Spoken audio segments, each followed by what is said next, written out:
హల్లెలూయా. దేవునికి స్తోత్రం. చాలామంది నుండి వింటూ ఉన్నాం. ఈవినింగ్ టైం కూడా రిపీట్ చేస్తూ ఉన్నారు మెసేజెస్, విని కాల్స్ చేస్తూ ఉన్నారు. దేవునికి మహిమ కలుగును గాక. ఈ వారం ఒక సాక్ష్యంతో మేము ముందుకు వస్తూ ఉన్నాం. ఒక దైవజనుడు, మేము ఈరోజు ఇక్కడున్నామంటే వాళ్ళ కన్నీటి ప్రార్థనలో కొట్టుకొని వచ్చిన వాళ్ళమే. కాబట్టి మా ఆత్మీయ తల్లిదండ్రులు, ఆత్మీయ తండ్రి సాక్ష్యం విందాం. దేవుని సన్నిధిలో వారికి ఈ సమయాన్ని అప్పగిస్తూ ఉన్నాను. కాబట్టి దయచేసి అందరు వినండి. ప్రభునందు ప్రియమైనటువంటి సహోదర సహోదరులారా, మరి ఈ సమయంలో మీ అందరినీ ఈ విధంగా కలుసుకోవడం నాకు ఎంతో సంతోషకరంగా ఉంది.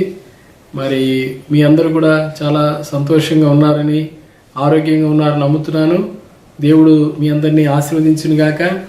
ఆ ప్రభు కొన్ని నిమిషాలు నా సాక్ష్యమును పంచుకోవడానికి ప్రభు ఇచ్చిన ఈ అవకాశాన్ని బట్టి నేను ఎంతగానో ప్రభువుని స్తుతిస్తూ ఉన్నాను.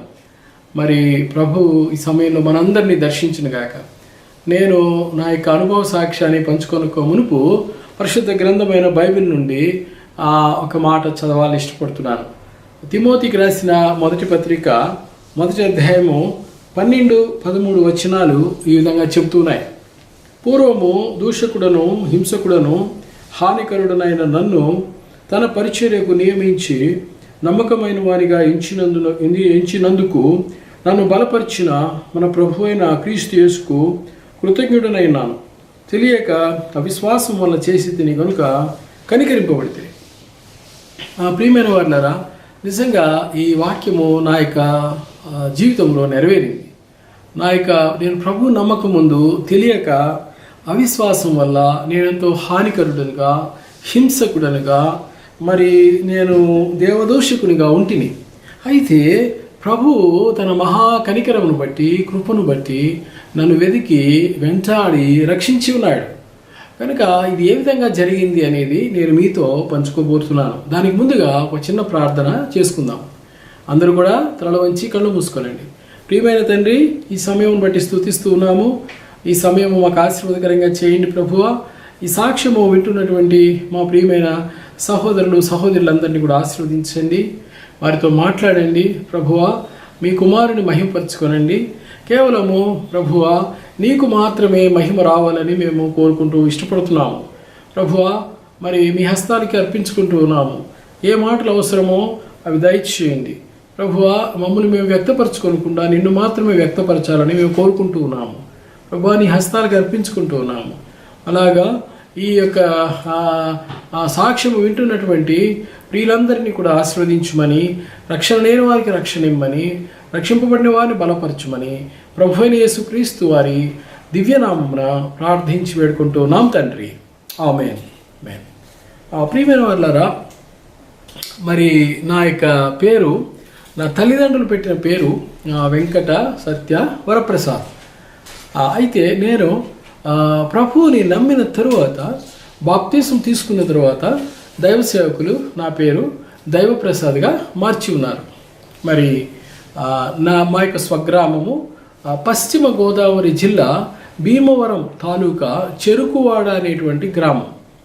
అయితే నేను పుట్టింది ఒంగోలు జిల్లాలో కందుకూరు అనే స్థలంలో. అయితే నేను పెరిగింది హైదరాబాద్లో. మరి నేను ఒక నిష్ట కలిగిన హైందవ కుటుంబంలో జన్మించాను. మరి మా యొక్క తల్లిదండ్రులు భక్తి కలిగిన వారు. ప్రత్యేకంగా మా తల్లి చాలా భక్తి కలిగిన స్త్రీ. హైందవ మతంలో ఎంతో నిష్ఠతో, ఎంతో పూజలు, వ్రతాలు, జపాలు చేసేటువంటిది. నేను కూడా అదే వాతావరణంలో నేను పెంచబడుతూ వచ్చాను. చిన్న వయసు నుండి దేవుడు ఉన్నాడు అనే నమ్మకము నాలో బలముగా ఉండేది. అయితే ఎందుకు ఈ సృష్టిలో కొంతమంది బీదవారు, కొంతమంది ధనవంతులు, కొంతమంది గుడ్డివారు, కుంటివారు మరి ఉన్నారు? ఎందుకు మనిషి పుడుతున్నాడు, తర్వాత చనిపోతున్నాడు? ఏంటి అసలు దేవుడు మానవుణ్ణి ఎందుకు పుట్టించాడు? ఇలాంటి ప్రశ్నలు నా హృదయంలో చిన్నప్పుడు ఉండేవి. ఎవరైనా బాధపడినా, ఎవరైనా వ్యాధితో ఉన్నా, ఎవరైనా చనిపోయినా నేను చాలా ఆలోచించేవాడిని. ఎందుకు ఇలా జరుగుతూ ఉంది? అయితే వీటికి నాకు సరైనటువంటి జవాబు దొరకలేదు. నేను నమ్మినటువంటి హైందవ మతంలో పురాణాలు లేక మా తల్లి ఆయా స్థలాలు తీసుకుని వెళ్ళినప్పుడు వీటికి జవాబు నాకు ఎక్కడ దొరకలేదు. అయితే మరి నేను 9వ తరగతి వరకు హైదరాబాద్లో చదువుకున్నాను. ఆ తదుపరి మా నాన్నగారు మరి కోర్టులో మ్యాజిస్ట్రేట్గా కడప జిల్లా పులివెందులకు 1975లో ఆయనకు అక్కడ బదిలీ అయింది. అప్పుడు నేను 10వ తరగతి కడపలో చదువుకున్నాను. ఆ తదుపరి మా నాన్నగారికి గుంటూరు జిల్లాకి బదిలీ అయింది. ఆ తర్వాత నేను మరి ఇంటర్మీడియట్ బీఎస్సీ మరి భీమవరం అనే స్థలంలో చదువుకోవడం జరిగింది. నేను చదువుకునేటువంటి దినాల్లో స్నేహితులు యొక్క ప్రభావము, రెండవదిగా నాలో ఉన్నటువంటి స్వభావము బట్టి నేను ఎక్కువగా ఈ యొక్క సినిమాలు చూడడం ప్రారంభించాను. ఆయా సమయాల్లో స్నేహితులతో కలిసి మరి సిగరెట్లు తాగడం నేర్చుకున్నాను.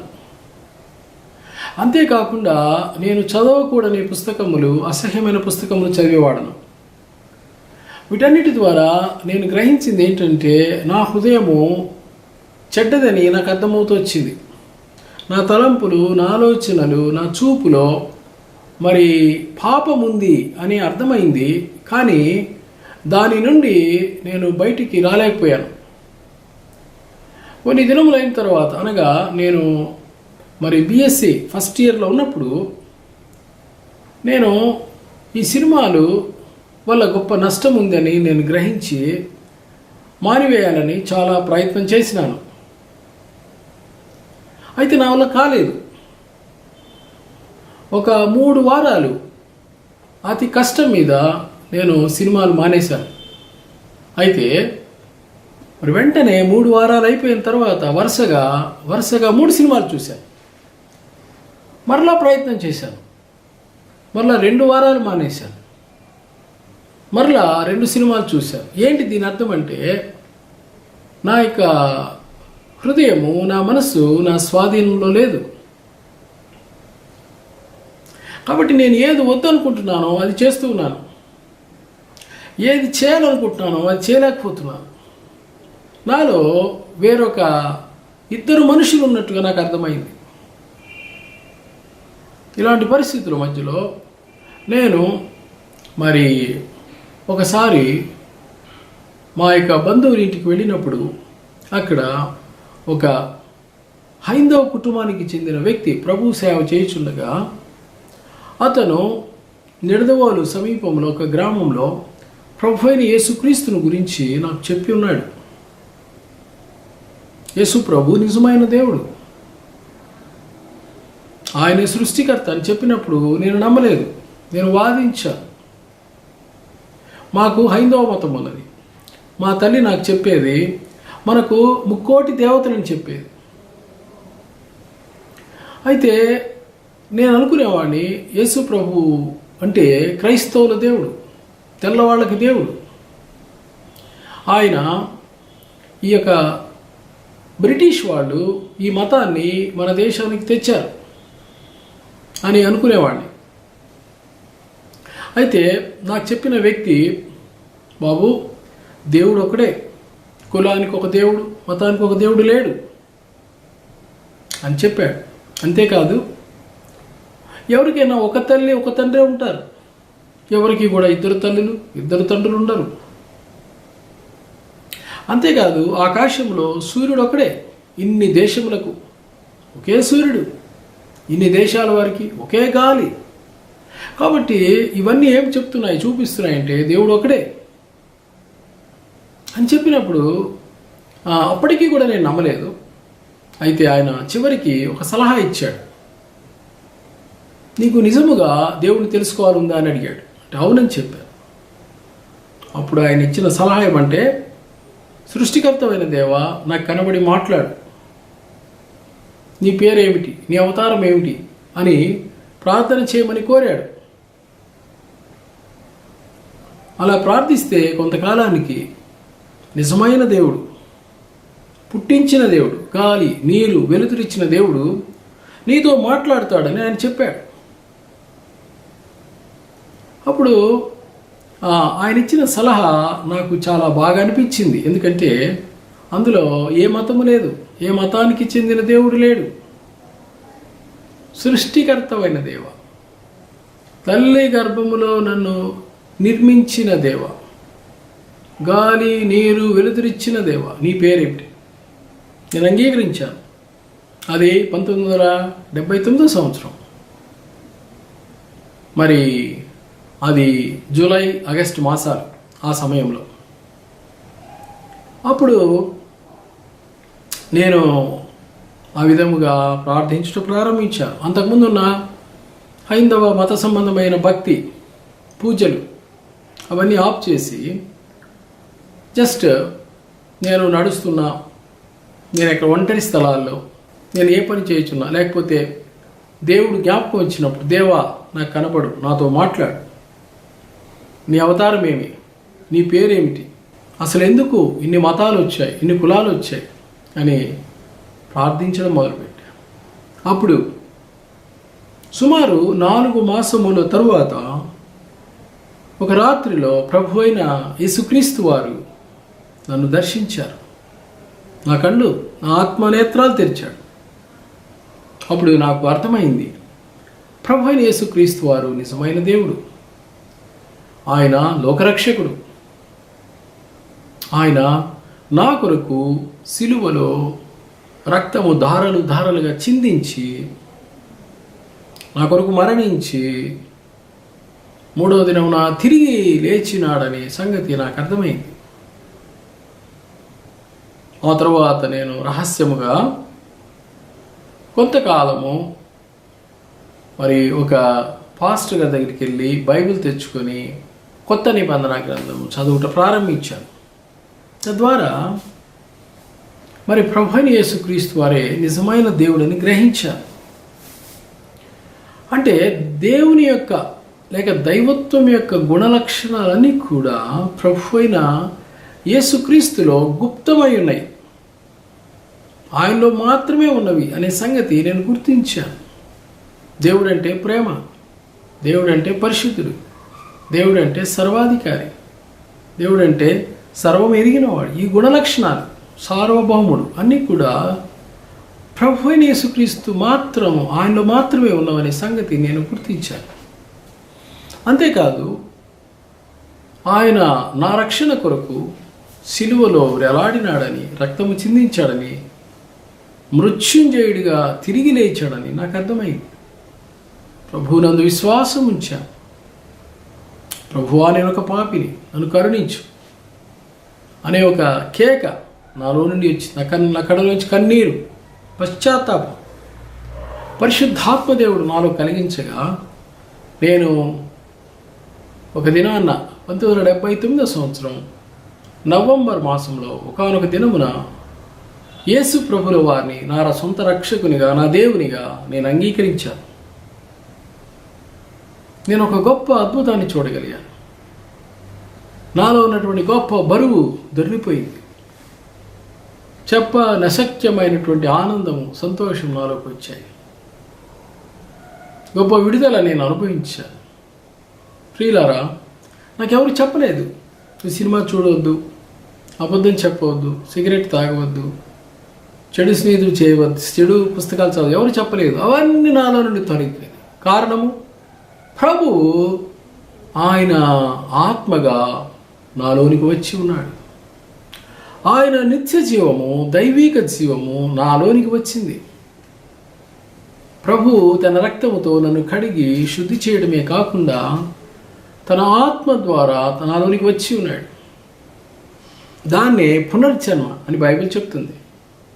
ఆ విధంగా ప్రభు నన్ను కొత్త జన్మ యొక్క అనుభవం, పునర్జన్మలోనికి నడిపించి తద్వారా నేను ఒక దేవుని బిడ్డగా చేయబడ్డాను. యోహాను సువార్త 1:12 ప్రకారం తను ఎందరు అంగీకరించరు వారందరూ దేవుని పిల్లలుటకు అధికారం అనుగ్రహించాను. కాబట్టి ప్రియమైనటువంటి సహోదర సహోదరులారా, ప్రభు ఎంత గొప్ప రక్షణ ఇచ్చి ఉన్నాడు. నా మనస్సాక్షి వెలిగించబడింది. బైబిల్ చదువుతూ ఉన్నప్పుడు ప్రభు నాతో మాట్లాడుతున్నాడు. ఎక్కడైతే నేను నా కాని వస్తువులు తీసుకొచ్చానో, నా కాలేజ్ ల్యాబొరేటరీలోంచి అవన్నీ తీసుకొని వెళ్ళి తిరిగి ఇచ్చివేయినట్లుగా ప్రభు నన్ను బలవంతం చేసి ఉన్నాడు. అవన్నీ తిరిగి ఇచ్చేశాను. ఎవరితో అయితే అసమాధానంగా ఉన్నానో వెళ్ళి వాళ్ళ దగ్గర సమాధాన పడ్డాను. మరి ఎక్కడైతే నేను సరిగా అకౌంట్స్ రాయలేదో అక్కడికి వెళ్ళి ఆ హోటల్లో మోసం చేసిన డబ్బు తిరిగి ఇచ్చేశాను. ఇవన్నీ ఎందుకు చెప్తున్నానంటే, రక్షణ అంటే దేవునితో సమాధానపడి సరిచేసుకోవడమే కాక మనుషులు ఎదుట కూడా సరిచేసుకోవడం, సమాధానపడమైనది. ఆ విధంగా దేవుని ఎదుట, మనుషుల ఎదుట మంచి మనస్సాక్షి కలిగి జీవించాలనేటువంటి ఆశ, కోరిక బైబిల్ చదవడం ద్వారా నాకు కలుగుతూ వచ్చాయి. అంతేకాదు ప్రభు నమ్మిన క్రొత్తలో మరి ప్రభు నా వేషధారణ గురించి చూపిస్తూ వచ్చాడు. నాకు ప్రభు నమ్మకం హిప్పీ క్రాఫ్ట్ ఉండేది. అయితే ప్రభు వాక్యము నన్ను ఒప్పించింది. నేను వెళ్ళి చక్కగా క్షౌరం చేయించుకున్నాను. మరి బెల్ బాటమ్స్ వేసేవాడిని, ప్యాంట్స్ సైజ్ చేయించుకున్నాను. మరి ప్రభు నాతో మాట్లాడినాడు, ఇదిగో ఫలానా వారు వస్తున్నారు, వాళ్ళతో ఎక్కువ సహవాసం చేయొద్దు, వాళ్ళతో ఎక్కువ. కాబట్టి దుష్ట సహవాసము మంచి నడవడిని చెరుపును, వారికి దూరంగా ఉండినట్లుగా ప్రభు నాతో మాట్లాడి ఉన్నాడు. కాబట్టి దేవుని పిల్లారా, ఆ రీతిగా ప్రభువు నన్ను ఒక నూతన వ్యక్తిగా, నూతన హృదయం ఇచ్చాడు, నూతన స్వభావం, నూతన సృష్టిగా చేసి ఉన్నాడు. Praise the Lord. ఇది ఎంత గొప్ప రక్షణ! మరి మీలో అనేకులు ఈ రక్షణ ఉందని నేను నమ్ముతున్నాను. మీరు కూడా రక్షణలో ఆనందిస్తున్నారని, ఈ రక్షణను బట్టి దేవుని స్తుతిస్తున్నారని నేను నమ్ముతున్నాను. Praise the Lord. ఒకవేళ ఈ అనుభవం మీకు లేకపోతే బైబిల్ చెప్తుంది, నేడే రక్షణ దినం, ఇప్పుడే అనుకూల సమయం. రేపేమి సంభవించునో మీకు తెలియదు. కాబట్టి ఇంకా నువ్వు ప్రభువుని అంగీకరించిన వారు ఇప్పుడైనా, యేసు ప్రభువా నా హృదయంలోనికి రండి, నా కొరకు నువ్వు మరణించి లేచి ఉన్నావు. ప్రభు ఇప్పుడు ఆత్మగా ఉన్నాడు. 1 కొరింథీ 15:45 ప్రకారముగా కడపటి ఆదాము జీవింపచేయు ఆత్మ ఆయను, the last Adam became the life giving spirit. కాబట్టి ప్రభు ఇప్పుడు ఆత్మగా ఉన్నాడు. ప్రభువే ఆత్మ. ప్రభు యొక్క ఆత్మ ఎక్కడుండో అక్కడ స్వాతంత్రం ఉండును అని 2 కొరింథీ 3:17 చూస్తున్నాం ప్రియులారా. కాబట్టి ప్రభు ఆత్మగా మన ఆత్మలోనికి వచ్చినప్పుడు మన ఆత్మ పునర్జన్మించబట్టమే కాక మనం పాపం నుండి విడుదల పొందిన వారంగా ఉంటాం. ఆ తరువాత మరి నా క్రైస్తవ జీవితంలో ఎన్నో పరిస్థితులు, శ్రమలు, మా యొక్క తల్లిదండ్రులు బహుగా దుఃఖించారు. తిరిగి మా నాన్నగారు ఏ విధము చేతనైనను నన్ను మరలా హైందవునిగా మార్చుటకు చాలా ప్రయత్నం చేశారు, కానీ ఆయన వల్ల కాలేదు. మరి ప్రభు నా ఎడల కనికరంతో నన్ను ధైర్యపరిచి నిలబెట్టి ఉన్నాడు. తిరిగి మరి మా తల్లి ఎంతో కన్నీరు కార్చేది. అయితే ప్రభు నన్ను ఆదరిస్తూ వచ్చాడు. వాక్యం చదువుతున్నప్పుడు ఒకరింటి వారి అతని శత్రువులు అవుతురు అనే మాట నన్ను ఆదరించింది. తల్లి కంటే, తండ్రి కంటే నన్ను ఎక్కువగా ప్రేమించువాడు నాకు పాత్రుడు కాడు అనే మాట ద్వారా ప్రభు నాతో మాట్లాడి, తల్లి కంటే, తండ్రి కంటే, అన్నదమ్ములు, అక్కచెల్లెల కంటే, నా చదువు కంటే ప్రభువుని ఎక్కువగా ప్రేమించాలని, ప్రభువుకే ప్రాముఖ్యతనిచ్చి, ప్రాధాన్యతనిచ్చి, మొదటి స్థలం ఇవ్వాలని పదే పదే ప్రభువు నాతో మాట్లాడి నన్ను బలవంత పెట్టి ఉన్నాడు. దేవుని పిల్లారా, ఈరోజు ప్రభువు అదే మనతో మాట్లాడుతున్నాడు. మనము క్రైస్తవ జీవితంలో, విశ్వాస యాత్రలో ప్రభువుకి మొదటి స్థలం, ప్రాముఖ్యత, ప్రాధాన్యత ఇవ్వవలసిన వారంగా ఉన్నాం. ఎందుకంటే ఆయన మనల్ని అంతగా ప్రేమించి ఉన్నాడు, మన కోసం ప్రాణం ఇచ్చి ఉన్నాడు.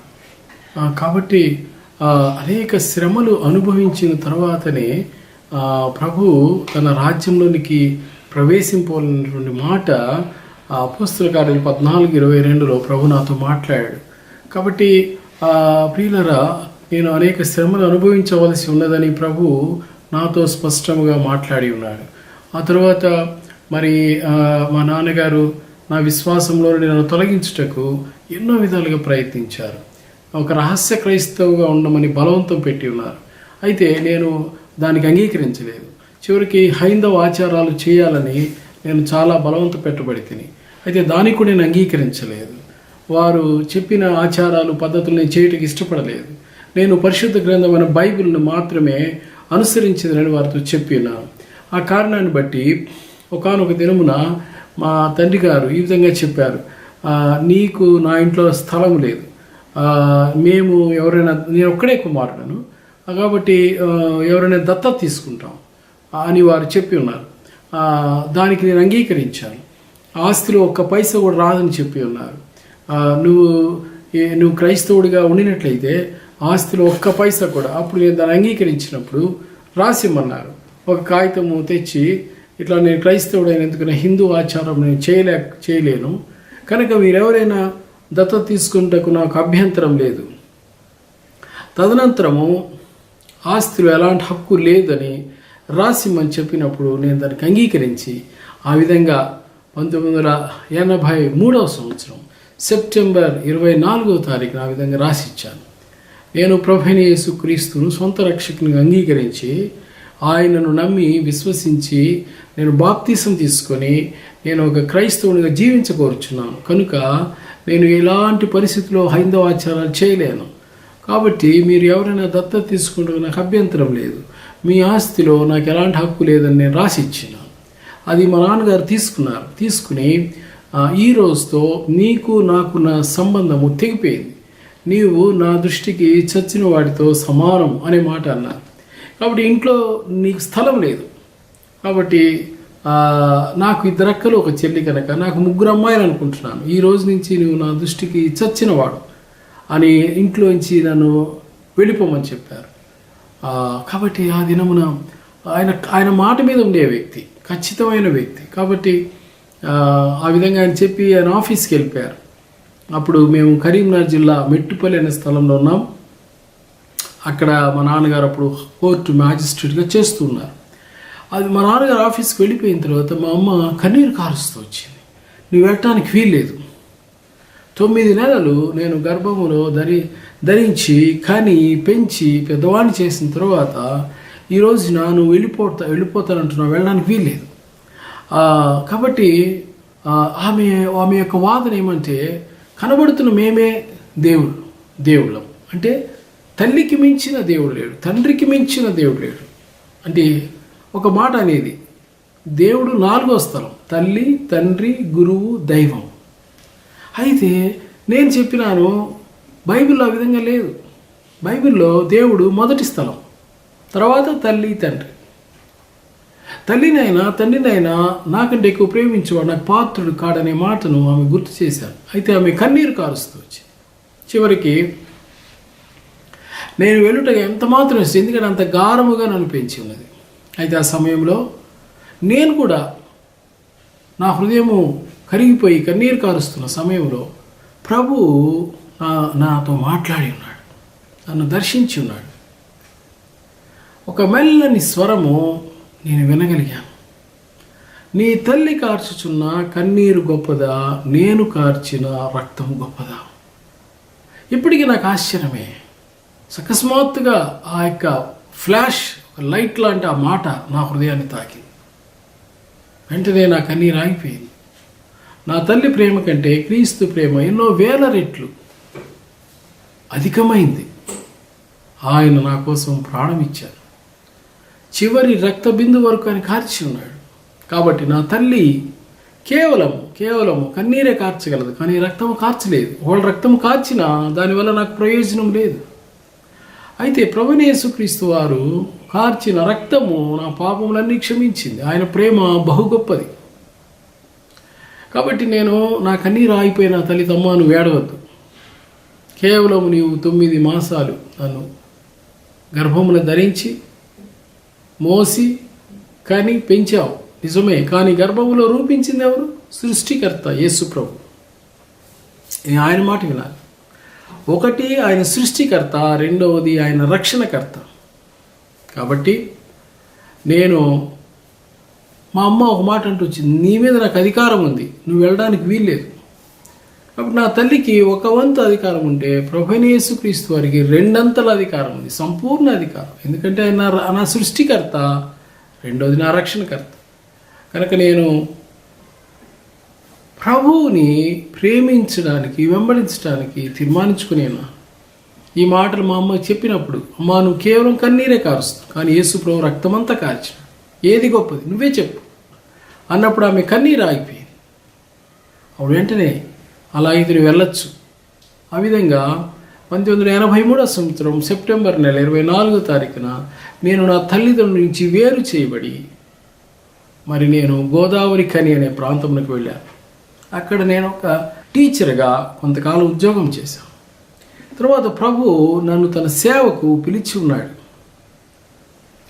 ప్రభు యొక్క సేవా పిలుపును బట్టి మరి నేను ప్రభు సేవకు సమర్పించుకున్నాను.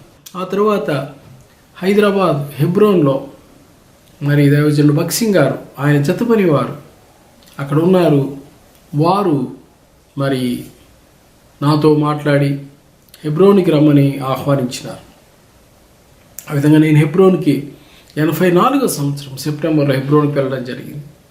ఆ విధంగా నేను తర్వాత సేవా తరబీదులో ఉంచబడి ప్రభు అనేక స్థలములలో తన సేవలో నన్ను వాడుకొని ఉన్నాడు. ప్రస్తుతము నేను నా కుటుంబంతో, దేవుడు నాకు ఇచ్చిన భార్య, నా 2 కుమారులతో నేను ఇక్కడ హైదరాబాద్లో మరి మియాపూర్ సమీపంలో ప్రభు సేవ చేయుచున్నాను.